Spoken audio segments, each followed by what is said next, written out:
আর এই জামানার মধ্যে একজন বড় বুজুর্গ ছিল আল্লামা কারশি মাজজুম। মাজজুম বলা হয় কুষ্ঠ রোগীরে।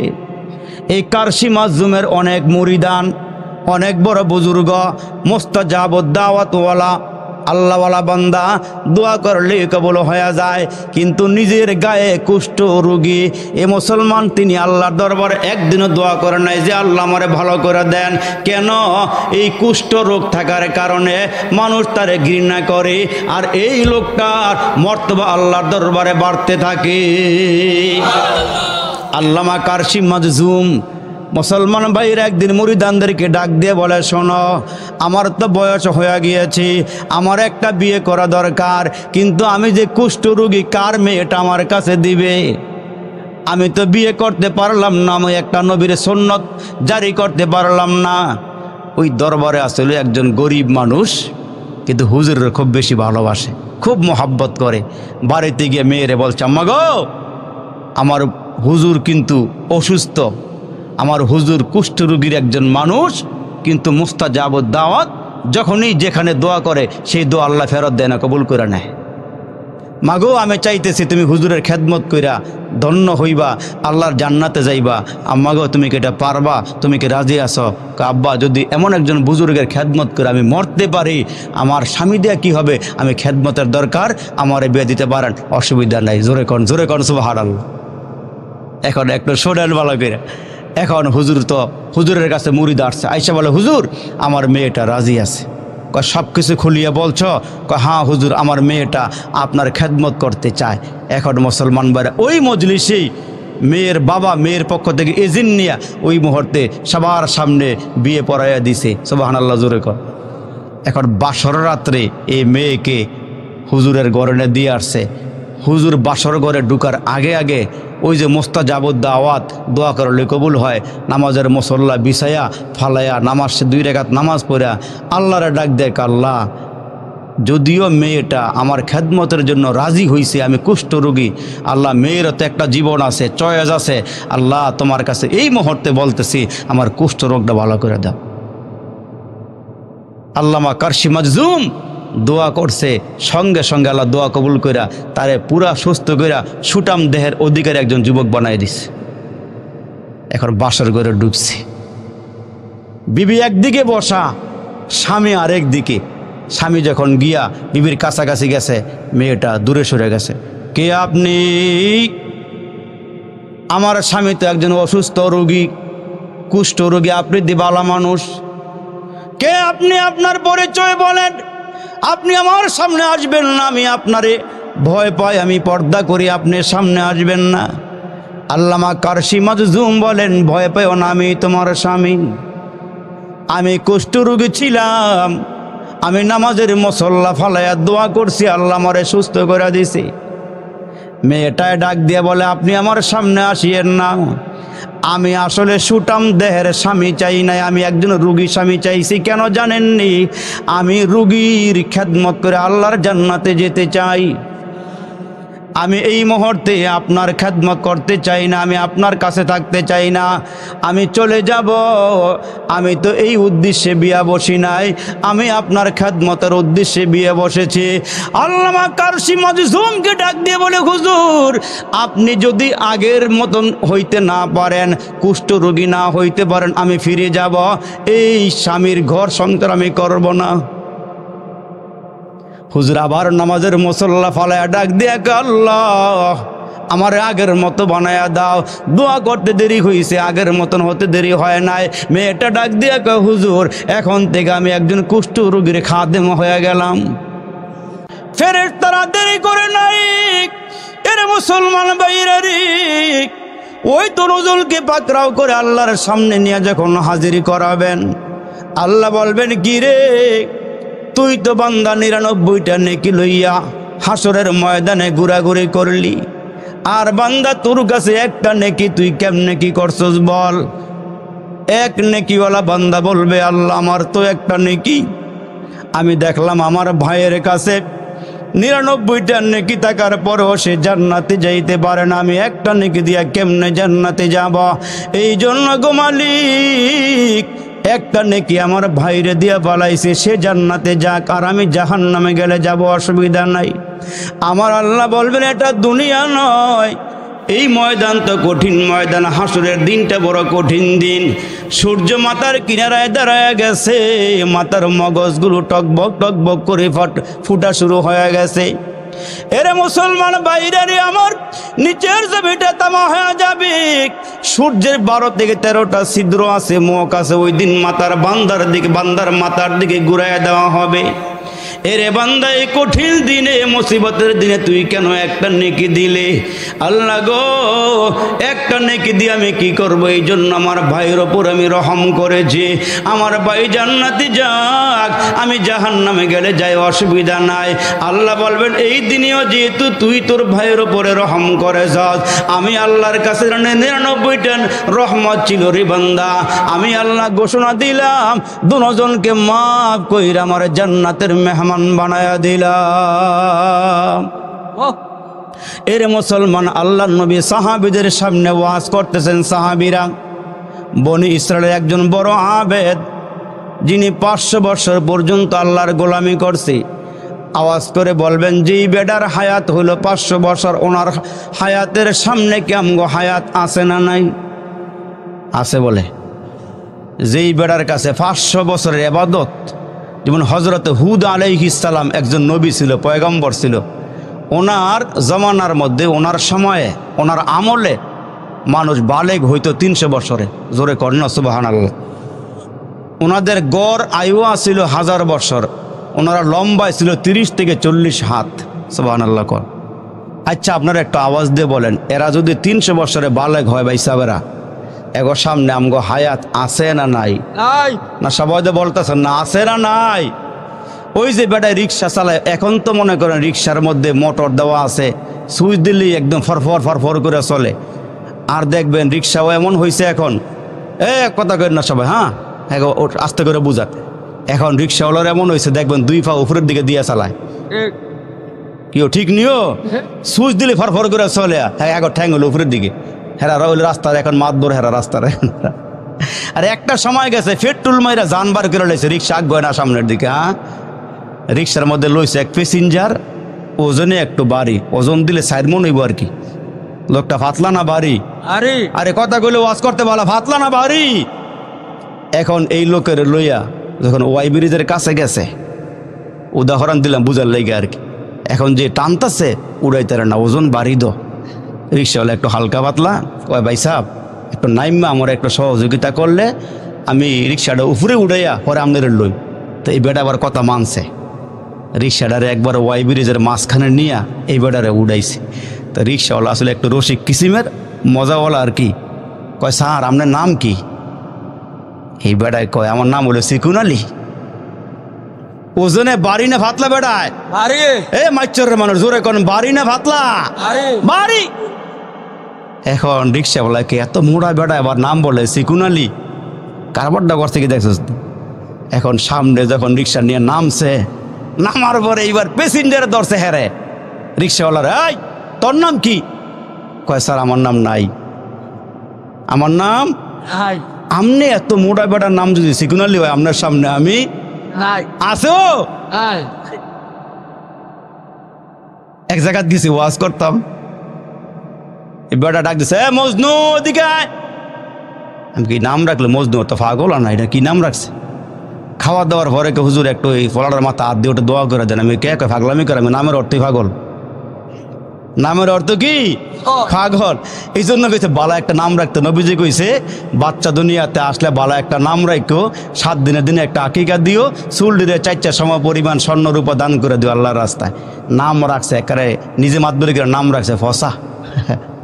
কি নাম রাখছে? ফসা। 2 বছর পরে একটা আল্লাহ মেয়ে সন্তান দিচ্ছে, নাম রাখছে বাসি। ছোট ছোট নাম, ছোট ছোট নাম। এখন তো এই নাম ওই ঠিক নিও, বড় নাম রাখলে ভালো লাগে না, হুজুরগো নাম পছন্দ হয় না, ফসা বাসি নাম রাখছে।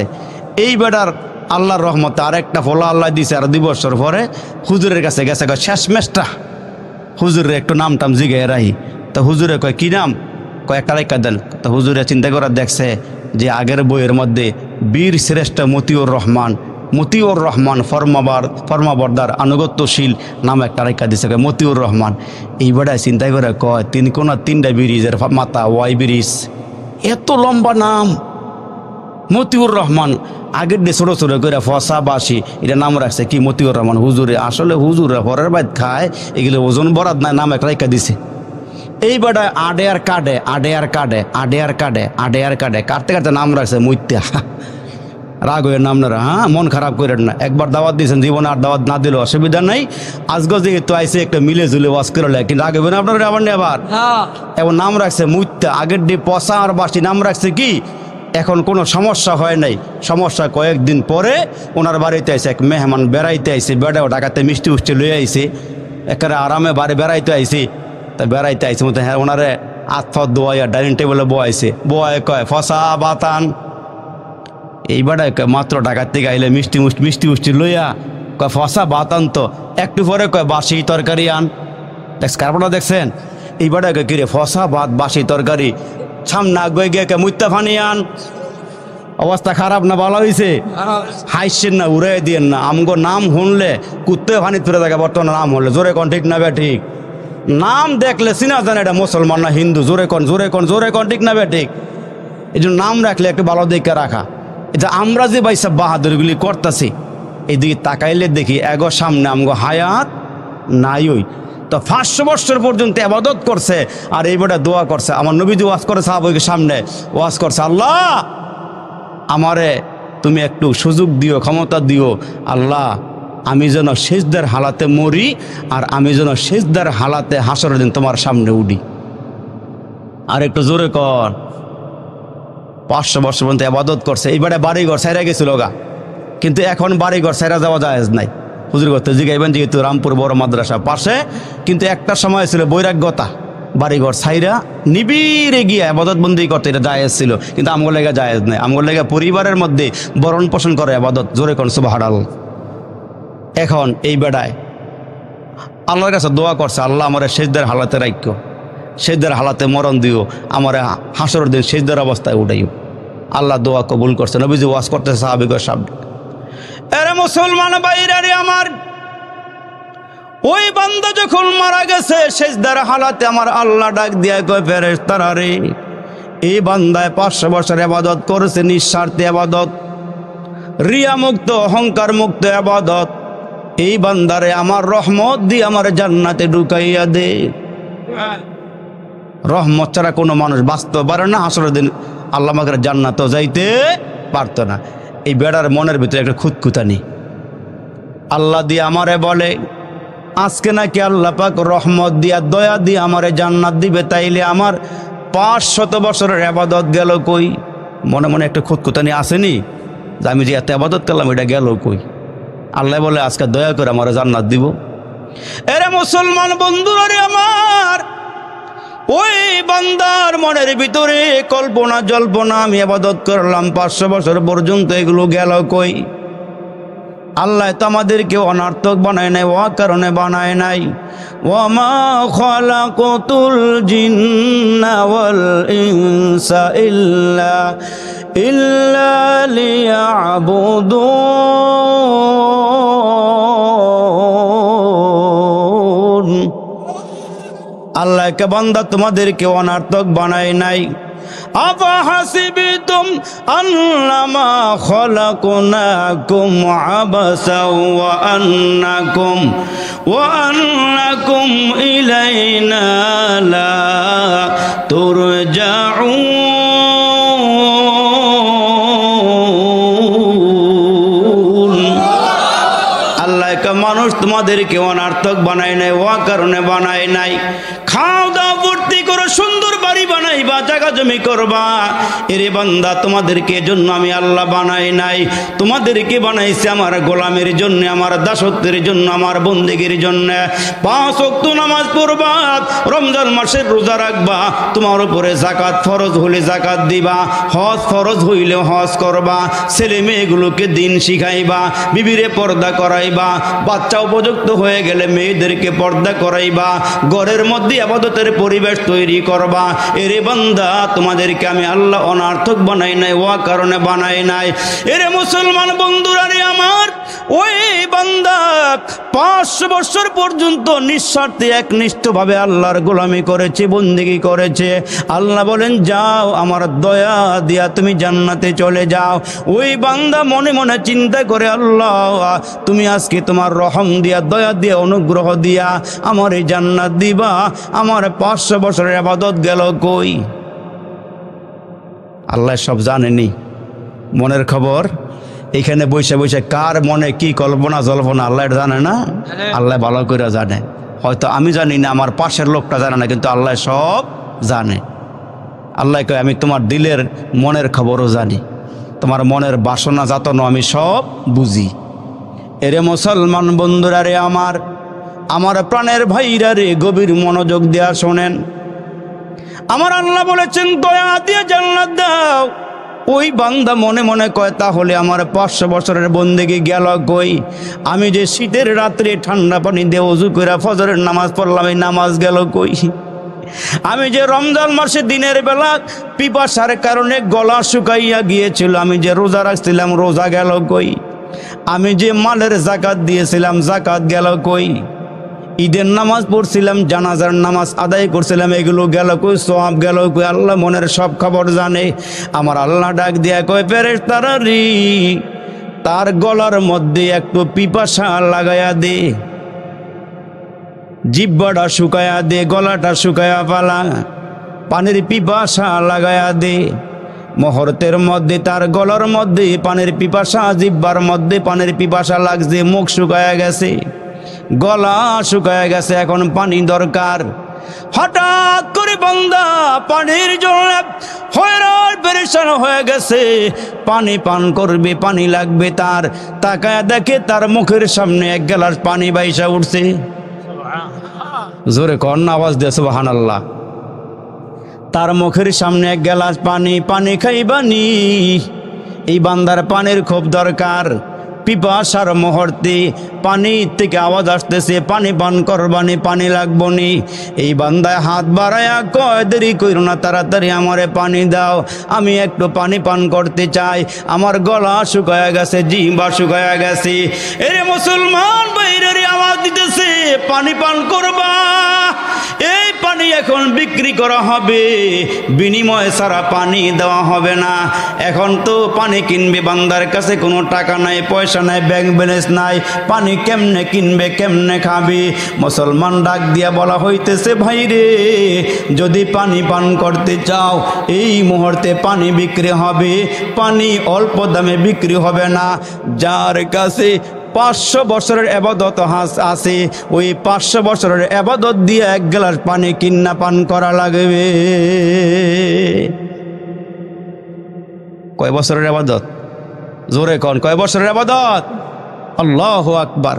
মুসলমান ভাইরা ওই লোকটা ডাক দিয়ে কয়, ভাই রে, আমার কাছে আছে 500 বছরের ইবাদত, তাড়াতাড়ি পানি দাও, ইবাদত লইয়া যাও, ইবাদত নিয়ে যাও, পানি পান করাও। পানি লাগবে, গলা শুকায় গেছে, জিহ্বা শুকায় গেছে, আমারে পানি পান করাও। কয় তাইলে তুমি কিনবা 500 বছরের ইবাদত দিয়া? কয় হাম, 500 বছরের ইবাদত দিয়া রে বন্ধু এক গ্লাস পানি কিন্না পান করেছি, গলাটা শুকায় গেছে। আমার আল্লাহ ডাক দিয়া বলেন, বান্দা রে, এখন জান্নাতে যাবে কি দিয়া? তোর কাছে ইবাদত আসেনি? কয় আল্লাহ ইবাদত নাই। তোরে যে আমি সাগরের মাঝখানে দ্বীপের মধ্যে পালছিলাম, চতুর্দিকে লবণাক্ত পানি ছিল, আমি তোরে মিষ্টি পানি পান করাইছি, আর দ্বীপের মধ্যে তোর জন্য আমি একটা ডালিম গাছ লাগাইয়া দিছিলাম, তোরে আমি ডালিম খাওয়াইছি। এরে বান্দা, কত ডালিম খাইছস, এটা আমার নিয়ামত। وَإِن تَعُدُّوا نِعْمَةَ اللَّهِ لَا تُحْصُوهَا।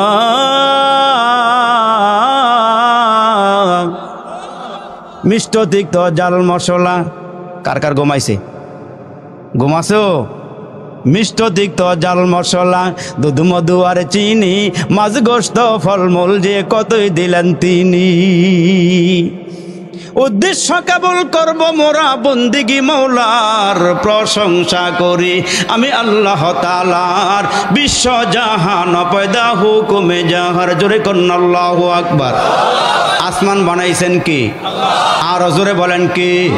জমিন বানাইছেন কি? এটা কার হুকুমে?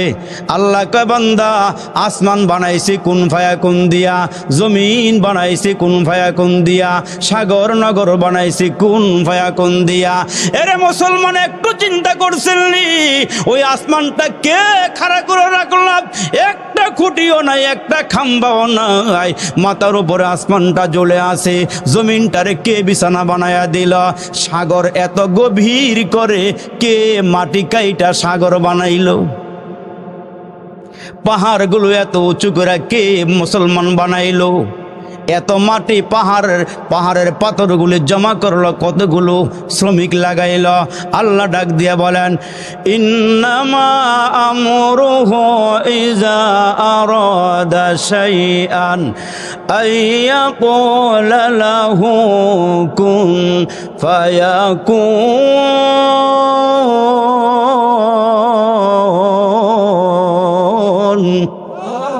আল্লাহকে আমি কুন ফায়াকুন দিয়ে আসমান জমিন বানাইলাম, আর তোমাদেরকে বানাইলাম খলাকতু বিয়াদাইয়া।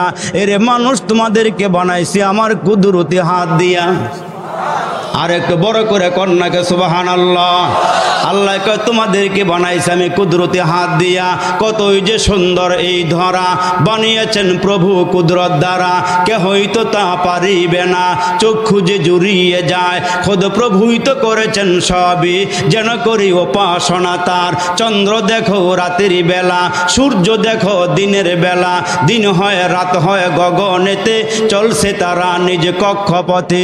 ঝিকিমিকি ঝিকিমিকি আলোর দ্বারা করেছে উজ্জ্বল বিশ্ব ভরা, কেহই তো তা পারিবে না। চক্ষু যে জুড়িয়ে যায়, খোদ প্রভুই তো করেছেন সবই, যেন করি উপাসনা তার। আল্লাহকে বান্দা কত নিয়ামত তোরে খাওয়াইলাম। এরে বান্দা একটু হিসাব মিলাইয়া দেখ, কত নিয়ামত তুই খাইছস, খাইতেছস, আরো খাবি। এ মুসলমান ভাইরা রে আমার আল্লাহ ডাক দিয়ে কয়, রে বান্দা ওই যে আমি চতুর্দিকে সাগরের মাঝখানে আমি আল্লাহ দ্বীপ বানাইয়া, ওই দ্বীপের মধ্যে তোরে রাইকা মিষ্টি পানি পান করাইলাম। আমি আল্লাহ পাক ডালিম গাছ লাগাইয়া তোরে আমি ডালিম খাওয়াইলাম। এরে বান্দা এখন তো 500 বছরের ইবাদত এক গ্লাস পানির বিনিময়ে শেষ হয়ে গেল। এখন তুই জান্নাতে যাবে কি আমল দিয়া? কোন আমল দিয়া? ক আমল আছে? জয় কর না আছে? এই জন্য আল্লাহ ডাক দিয়ে বলেন, লা তাকুনাতু মির রাহমাতিল্লাহ।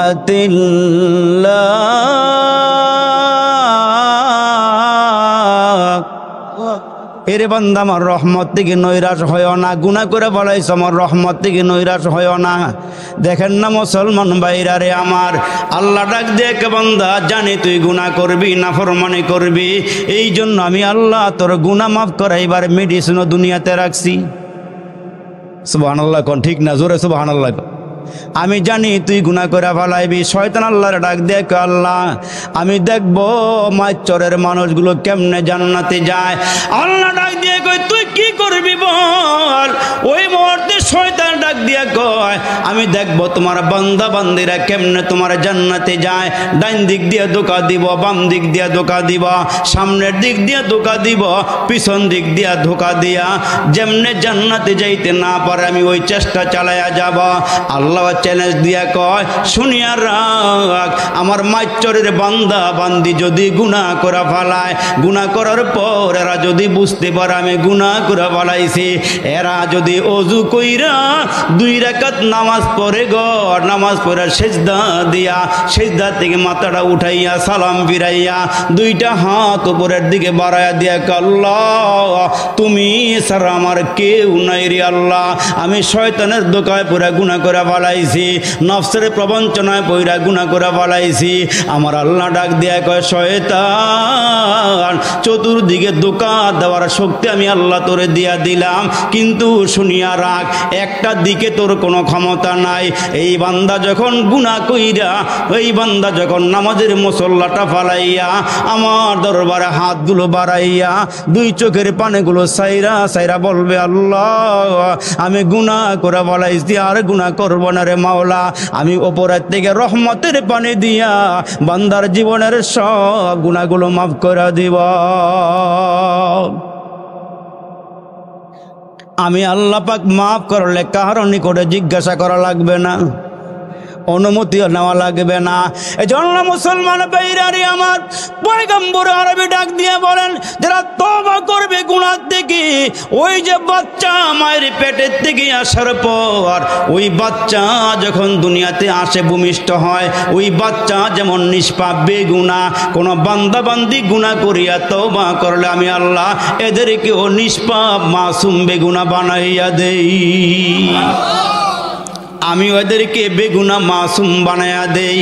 এরে মুসলমান, আল্লাহর পয়গম্বর বলেন, কেউ যদি গুনাহ লইয়া কবরে যায়, তওবা করে নাই, গুনাহ মাফ করাইতে পারে নাই, গুনাহ লইয়া ওই বান্দা যখন মুসলমান কবরে যাবে, কবরে যাওয়ার পর দেখেন না, আমার মা আমার বোন যখন নাকের মধ্যে স্বর্ণের জিনিস পরে, কানের মধ্যে পরে, হাতের মধ্যে পরে, পায়ের মধ্যে পরে, গলার মধ্যে পরে, ওই স্বর্ণগুলো পড়তে পড়তে একদিন কালসা হয়ে যায়, ময়লা লাগে। এগুলো আবার বাইন্না দোকানে নিয়ে মেডিসিন দিয়ে আগুনে ফালাইলে দেখবেন ওই ময়লাগুলো দূর হয়ে আবার আগের মতন ফকফক হয়ে যায়, জগজগ করে, ঠিক কিনা কন? এরে মুসলমান ভাইরারে, তওবা হইলে গুনাহ জগজগ করে দেয়, গুনাহ মাফ করে দেয়। যেই বান্দা তওবা করে না, গুনাহ লইয়া কবরে যাবে, আমার আল্লাহ ওই মানুষগুলোর গুনাহগুলো মাফ করাইতে বান্দারে ধইরা জাহান্নামের কুয়ার মধ্যে বালাবে। নাউজুবিল্লাহ, জোরে কন। ওই জাহান্নামের আগুনগুলো ধাও ধাও করিয়া জ্বলতে থাকবে। রসুল বলেন, আমি যখন এই রজবের চাঁদে মেয়ারাজে গেলাম, আমারে আল্লাহ জান্নাত দেখাইছে, জান্নাতের অসংখ্য নিয়ামত দেখাইছে। দুনিয়ার মধ্যে যা কিছু আমরা ভক্ষণ করে হালাল খাবার, এগুলো জান্নাতের স্যাম্পল। সুবহানাল্লাহ কোন? যা খাইতেছেন, আঙ্গুর, বেদানা, নাশপাতি, কমলা, যা খাইতেছেন এগুলো জান্নাতের স্যাম্পল, কিন্তু আল্লাহ পাক গোডাউন ভরে রাখছেন জান্নাতের মধ্যে। জোরে কোন সুবহানাল্লাহ। আল্লাহর রসুল বলেন, আমি সব দেখলাম জান্নাতের নিয়ামত। আবার রসুল ডেকে ডেকে বলেন, জাহান্নামের শাস্তি আমার আল্লাহ দেখাইছেন।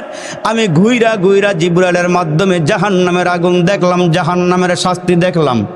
এরে মুসলমান ভাইরা, বেশি দেরি নয়, আর কয়েকটা মিনিট কাটায় কাটা 12টা দোয়া করে দেবে ইনশাল্লাহ, উড়াউড়ি করেন না। এরে মুসলমান বাবাজিরা রে আমার, রসুল আরবি বলেন, আমার আল্লাহ জাহান্নামের আযাব দেখাইছেন। নবীর দেখা মানে আমাদের দেখা, ঠিক নিও, ঠিক নিও। ছেলেরে বিয়ে করাইবেন, ছেলে এখনো বিদেশে আছে, আব্বাই ফোন দিয়া কইছে, বাবা রে তোর জন্য আমরা কিন্তু মায়া একটা দেখছি। মায়ও ফোন দিয়ে কইছে, আব্বা রে তোর জন্য একটা মায়া দেখছি। এখন ফোলা একটা, আব্বা আমার দেখার দরকার নেই, আপনাকে দেখাই আমার দেহা, আপনার দেহা ওই আমার দেহা। আমরা রসুলের উপর ঈমান আনছি, আমরা বলি নবী গো আপনার দেখাই আমগো দেখা, ঠিক কিনা জোরে কর? আপনার দেখা ওই আমাদের দেখা। এটা যারা বিশ্বাস করছে, এই বিশ্বাস করার নাম হলো ঈমান। এরে মুসলমান বাবাজিরা রে আমার, নবীজি জাহান্নামের আযাবগুলো ঘুরা ঘুরা দেখছেন। এই জন্য রসুল ডাক দেয়, উম্মতেরা রে, আমি জাহান্নামের মধ্যে ঢুকলাম, জাহান্নাম আমি দেখলাম, জাহান্নামের আযাবের ভিতরে একটা আযাব দেখলাম। আমি দেখলাম বিরাট বিরাট বড় একটা মটকা। কি মটকা? মটকা, এমন বড় মটকা, এটা আমার নজরের কোনোদিন পড়ে নাই। আমি দেখলাম মটকা। জিবরাইল জিজ্ঞেস করলাম, ও জিবরাইল এই মটকাগুলো কিসের? কয়, নবীজি গো এগুলো মটকা নয়, এগুলো আপনার উম্মতের পেট। এত বড় পেট? হ্যাঁ নবীজি, কয় এগুলো শতখরের পেট, পেটের ভিতরে সাপ বিচ্ছু কিলবিল করতেছে। আরে আমার মুসলমান ভাইরারি আমার, বিরাট বড় বড় সাপ পেটের ভিতরে কিলবিল করতেছে, কামড়াইতেছে, বিচ্ছু দিয়া পেটটা ভরা, সাপ দিয়া পেটটা ভরা। আমার নবী কয়, আমি দেখলাম। জিবরাইল জিজ্ঞেস করলাম, ও জিবরাইল এই পেটটা কেন কেন এত বড় হয়ে গেছে?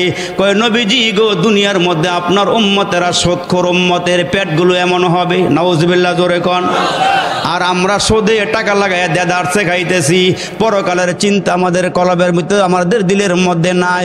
এরে মুসলমান ভাইরে, আরে আমার রাসূল আরবি বলেন, আমি সুদখোরের আযাব দেখলাম, ঘুষখোরের আযাব দেখলাম। যেই নারীরা বেপরদায় চলাফেরা করে, এমন নারীদের আযাবও আমি কবরের ভিতরে দেখছি।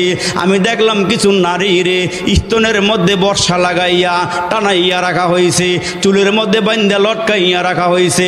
যেই নারীগুলো বেপরদায় চলাফেরা করে, ফটকা মাছের মতন পেটটারে বাইর করিয়া রাস্তা দিয়া চলাফেরা করে, মুসলমান যেগুলো ডাইকা রাখার দরকার ছিল ওইগুলো ডাইকা রাখে নাই, পরপুরুষের সামনে প্রকাশ করে দিয়েছে। আল্লাহ রসুল বলেন, আমি সুদখোরের আযাব দেখলাম, ঘুষখোরের আযাব দেখলাম, বেপর্দা নারীদের আযাবও দেখলাম। আবার দেখলাম যারা মিথ্যা কথা বলে, যারা ওয়াদা খেলাফ করে, যারা আমানতের খেয়ানত করে, যারা চগলখুরি করে, আমি সবগুলো আযাব জাহান্নামের মধ্যে দেখে আসছি। মুসলমান ভাইরারে আমার, পয়গম্বর আরবি বলেন, ওই জাহান্নামের আযাবগুলো আমারে দেখাইছে, জাহান্নামের আগুনগুলো আমি দেখে আসছি। তো আল্লাহর পয়গম্বর বলেন, যেই মানুষগুলো তওবা করবে না, গুনাহ সহকারে কবরে যাবে, ওই মানুষগুলোকে জাহান্নামের আগুনের মধ্যে ফেলানো হবে। জাহান্নামের আগুন যখন জোশ মারবে গো, ওই আগুনগুলো যখন ওপরের দিকে উঠবে, মানুষগুলো ঢেউয়ের মতন ওপরের দিকে উঠতে থাকবে। আবার যখন আগুনগুলো নিচের দিকে যাবে, ওই মানুষগুলো আবার নিচের দিকে যাওয়া শুরু করিয়া দিয়েছে। আমার মুসলমান ভাইরারে আমার, ওই জাহান্নামের চুলার মধ্যে, জাহান্নামের গর্তের ভিতরে মানুষগুলো আল্লাহরে ডাকবে। আমার আল্লাহ ডাকের সাড়া দিবে না কেন? এরা হলো পাপী, এরা হলো নাফরমান, এরা হলো গুনাহগার। দেখেন না, মা যখন ঘরের মধ্যে কাজ কাম করে, ছোট ছোট বাচ্চারা গিয়ে আমার কাজের মধ্যে ডিস্টার্ব করেনি? বাজার থেকে চাউলের বস্তায় না গড় ফালাইছেন, কুলা দিয়া যাইরা ড্রামের ভিতরে ঢুকাইতেছে, বাচ্চা একটা দৌড় দাইয়া কতগুলো চাইল খাপলা দলইয়া ফালাই দিছে। মায় কয়, দেখ, হ্যাঁ হনুই না, ঠিক নিও, হ্যার কাম হ্যাঁ করতেছে। মা এমন রাগ করছে, দমক দেওয়ার পরও যখন শোনে না, আম্মাই করছে কি, তুই খালি জ্বালাবি আমার, রাগ তোর জ্বালানটা বন্ধ করতেছি। এমন জোরে এক থাপ্পড় দিছে, হ্যাঁ থাপ্পড় দেখায় গালার দইরা ওই কোনার মধ্যে বয়ে গিয়া হয়নি, এমন হয়নি। হ্যাঁ যে সিফাটাত বইয়া কান্দা শুরু করছে। মাকে এখন বলা হয়েছে, তুই কান আর আমি কাম করে লই। এখন হ্যাঁ কিনারের মধ্যে ফালাই দিয়া আম্মায় কাজ করতেছে, কুলারের মধ্যে চাউল দিয়া যাইরা বর্তাছে ড্রামের ভিতরে। হ্যাঁ যে কান্দাছে, হ্যাঁ যে এমনি কান্দাছে, মায়ের দিকে চাই ওইটা। হ্যাঁ করছে কি, ঘন্টাখানি কাইন্দা এবার সর বলাইছে, আম্মা গ, আম্মা গ, তুমি স্যার আমার দ্বারে কেউ নাই গো আম্মা, তুমি আমার মা। এবার যখন মার কামও শেষ হয়েছে, হ্যার প্রতি মা নজর দেয়, আম্মা গ, আম্মা গ, কটা কস কিল্লাই। এতক্ষণ মায় কাজ শেষ করছে, মার জিদ্রাও কমছে। আল্লাহ একটু ভালো করে বুঝেন, জাহান্নামের আগুনের মধ্যে বান্দারা পইরা ডাকবো, আল্লাহ গ, জাহান্নামের আগুন আর সহ্য করতে পারতেছি না। আল্লাহ চাইতই না, আল্লাহ শুনবই না। যখন মুসলমান সব গুণাগুলো আগুনে ফুইরা শেষ করব, এবার আর কোনো গুণা নাই।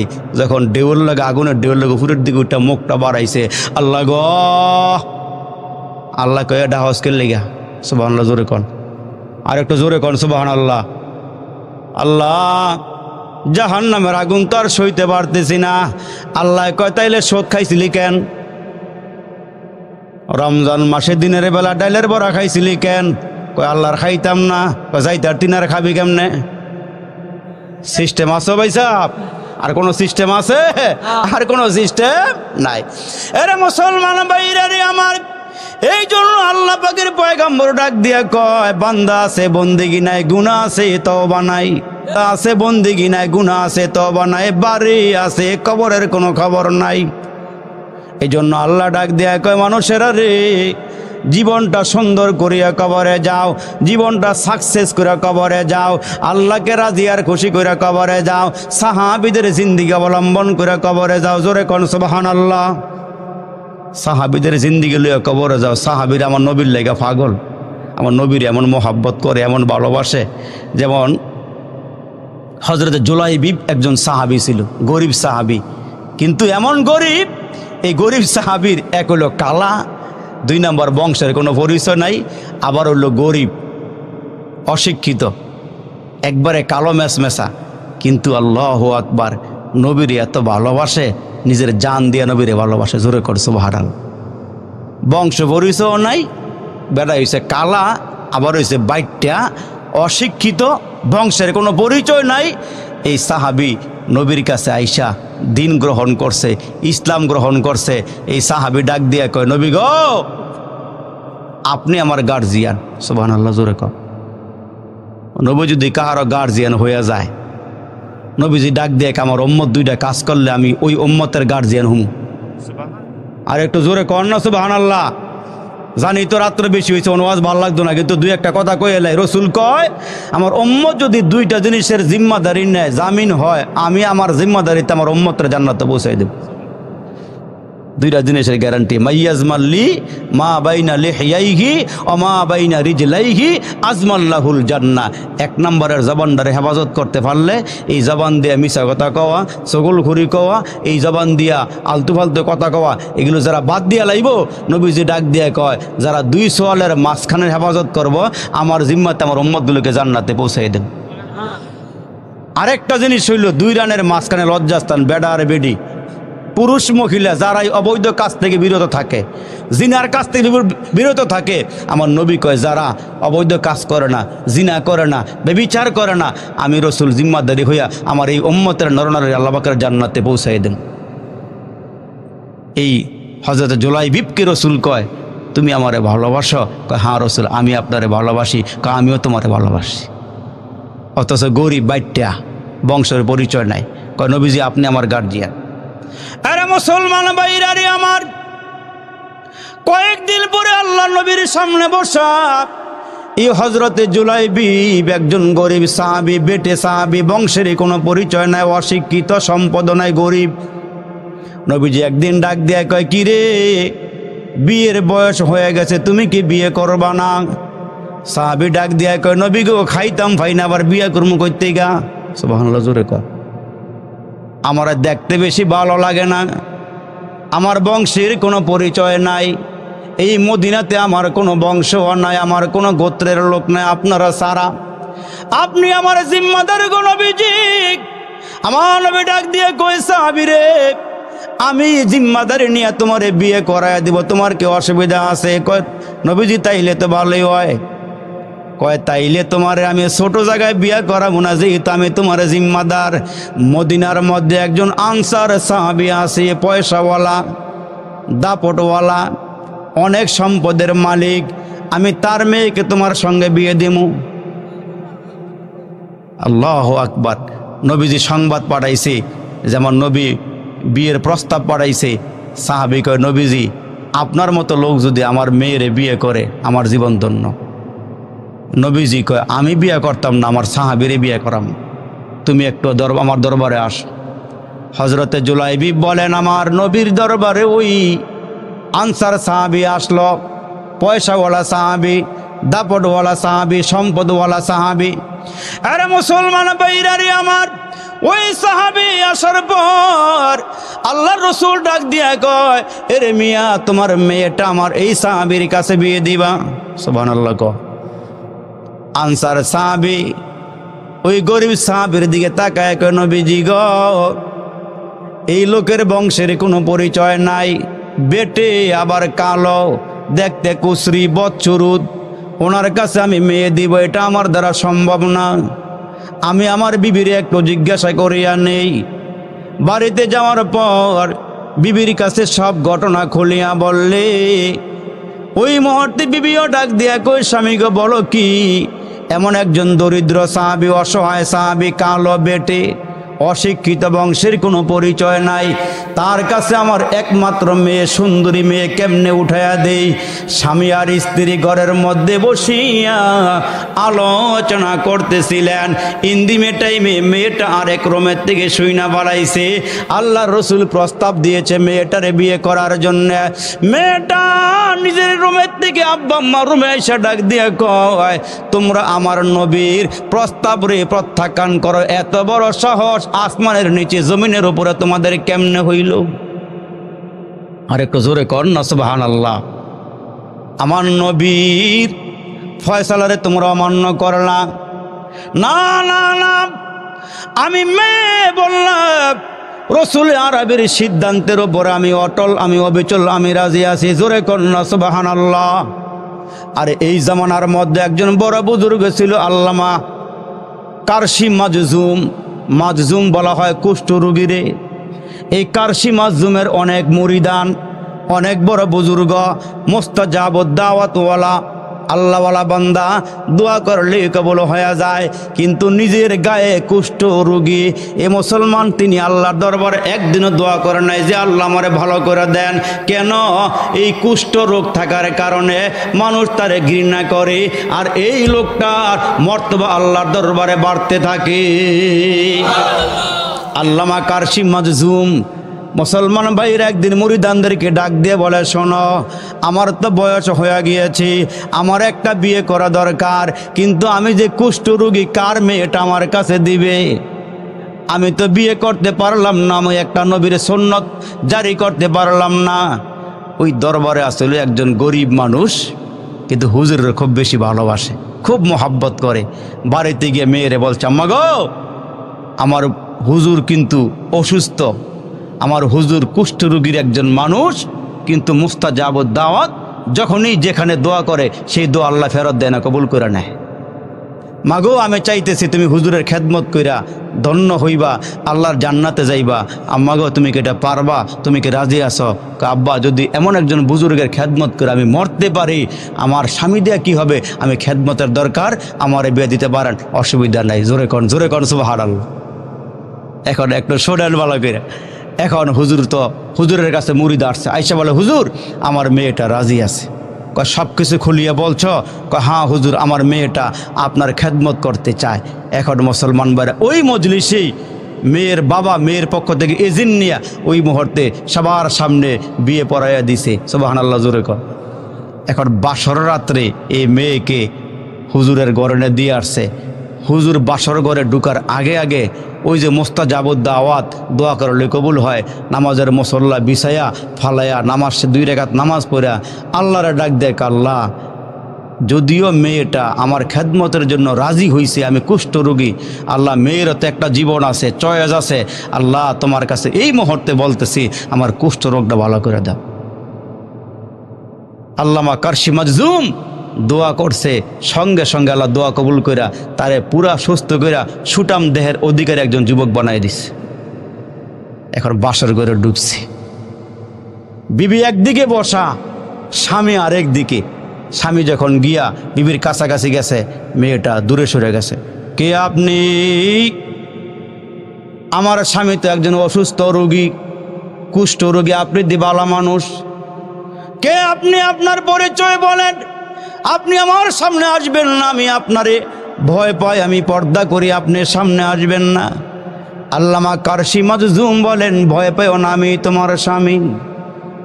আমি কুষ্ঠ রোগী ছিলাম, আমি নামাজের মুসল্লা ফালাইয়া দোয়া করছি, আল্লাহ আমারে সুস্থ করে দিছি।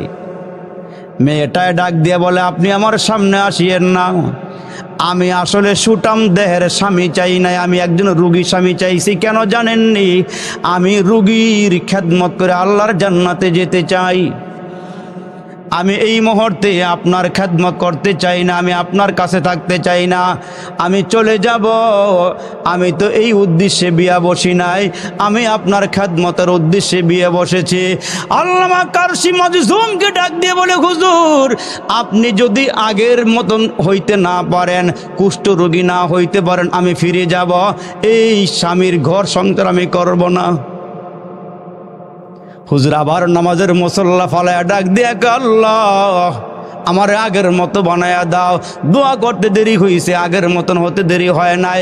মেয়েটা ডাক দিয়া কয়, হুজুর এখন থেকে আমি একজন কুষ্ঠ রোগীর খাদেমা হয়ে গেলাম। আমি খাদেমা হইয়া দুনিয়ার সুখ চাই না, পরকালের সুখ চাই। ওই মেয়েটাও ডাক দিয়া বলে, আনসারি মেয়েটা ডাক দিয়ে বলে, আব্বা রসুলের দরখাস্ত প্রত্যাখ্যান করিও না, আমি রাজি আছি, আব্বা আমারে বিয়ে পড়াইয়া দাও। সুবহানাল্লাহ।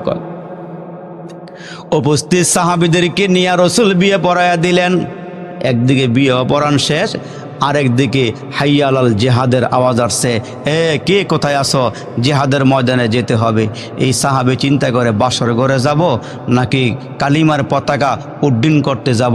সিদ্ধান্তে অটল হইছি, আমি বাসর ঘরে না গিয়া নবীজির সঙ্গে জিহাদের ময়দানে যাই। আর একটু জোরে কর না সুবহানাল্লাহ। আমি জিহাদের ময়দানে যাই। ওই সাহাবী জিহাদের ময়দানে চলে গেছে, জুলাইবিব। আমার মুসলমান ভাইরা জিহাদের ময়দানে চলে গেল।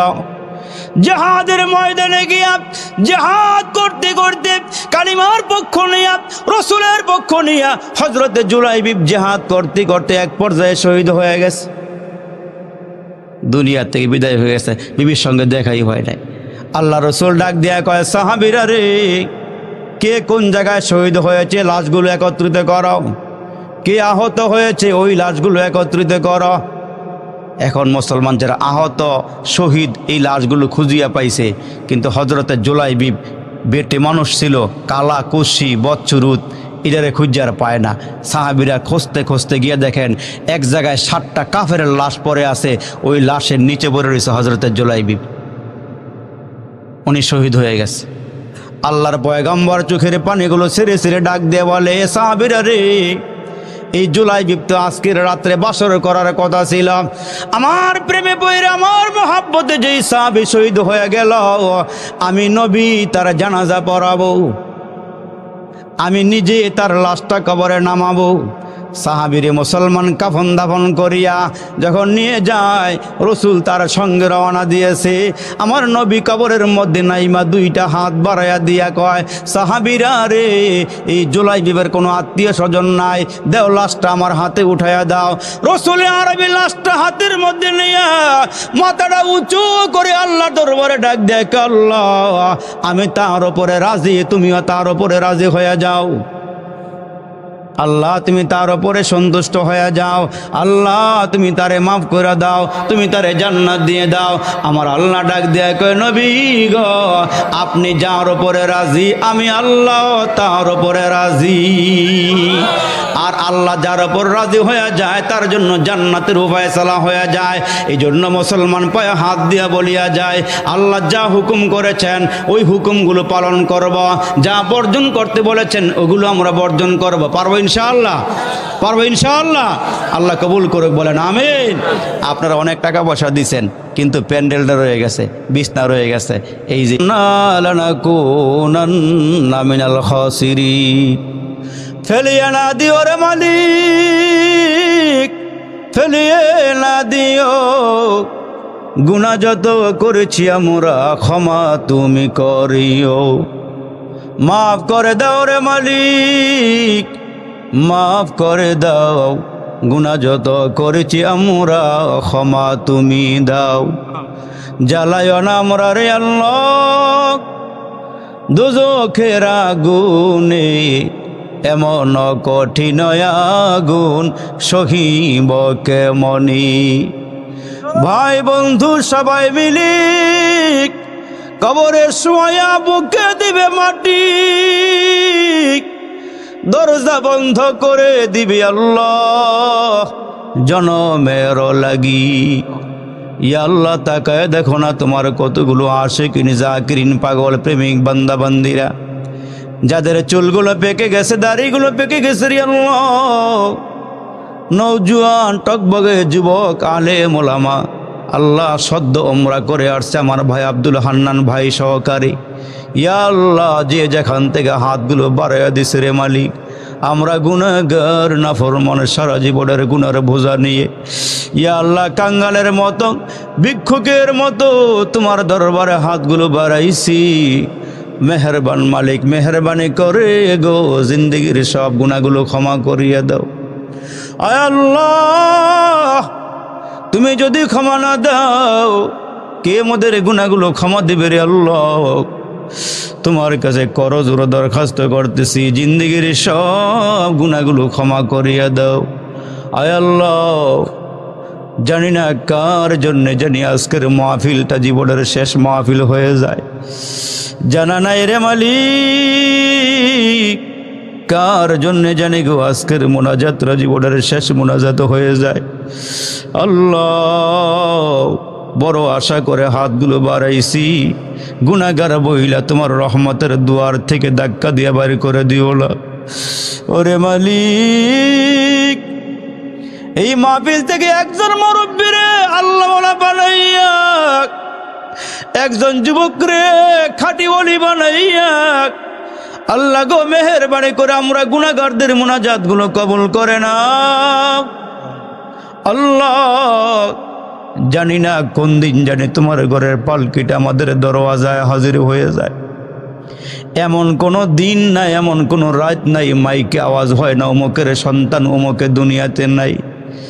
রাতের বেলা বাড়ি ফিরতে গিয়া আসতে গিয়া কত মানুষের লাশ দেখি রে মালিক। ইয়া আল্লাহ, ট্রাকের নিচে চাপা পইরা আল্লাহ মাথার মগজগুলো টকবক টকবক করিয়া চতুর্দিকে ফুটিয়া যায় রে আল্লাহ। কোন দিন জানি গো আমাদের দরওয়াজায় মালাকুল মউত দাঁড়ায়া যায়। চোখের সামনে কত মানুষ কবরের বাসিন্দা হয়ে গেল। আল্লাহ, বাবার কাঁধে সন্তানের লাশ, আবার সন্তানের কাঁধে মায়ের লাশ, বাবার লাশ কবর নিয়ে শোয়াইছি, জানা নাই রে মালিক আজকে সন্তানেরা কত সুখে আছে। এই আব্বা আম্মা সন্তান রে মানুষ করতে যাইয়া নিজে না খাইয়া সন্তান রে খাওয়াইছে, নিজে সিরা ফারা কাপড় পইরা সন্তানগুলোকে ভালো ভালো জামা পরাইছে রে মালিক। ওই আব্বা কার জানি বেঁচে নাই। মাহফিলটার চতুর্দিকে তাকায় দেখলাম গো নিজের বাবার চেহারার মতো কোনো মানুষ পাইলাম না। এরে মালিক, জানি না কার বাবার কবরে জাহান্নামের আগুন,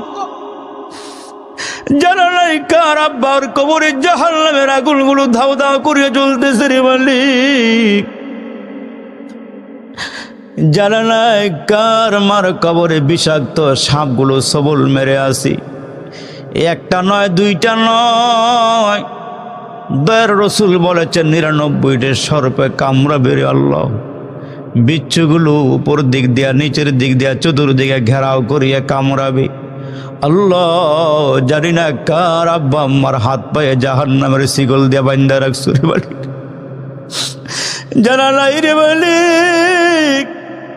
কবরের মাটি এক পাশের মাটি আরেক পাশের মাটি এমন জোরে চাপ দিছে রে আল্লাহ।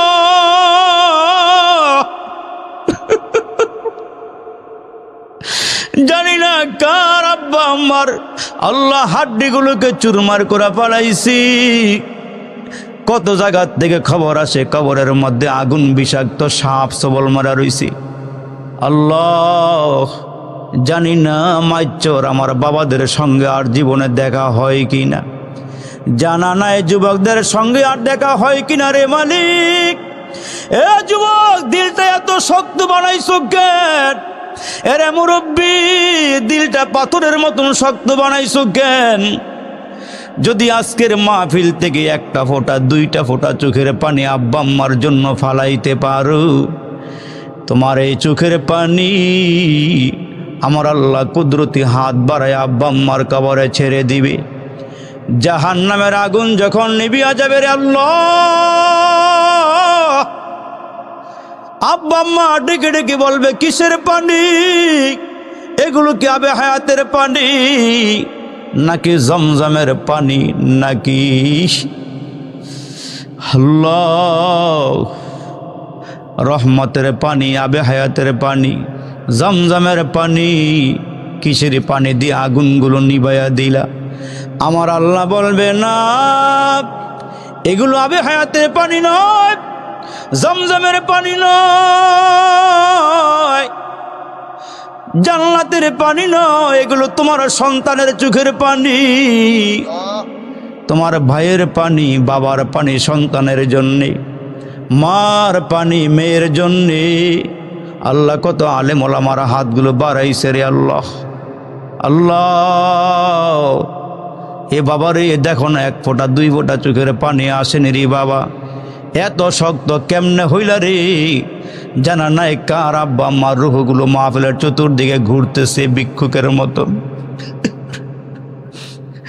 জানি না কার আব্বা আম্মার রুহগুলো ভিক্ষুকের মতন ঘুরতেছে আর বলতেছে এক ফোঁটা পানি দে, দে একটু দোয়া কইরা দে,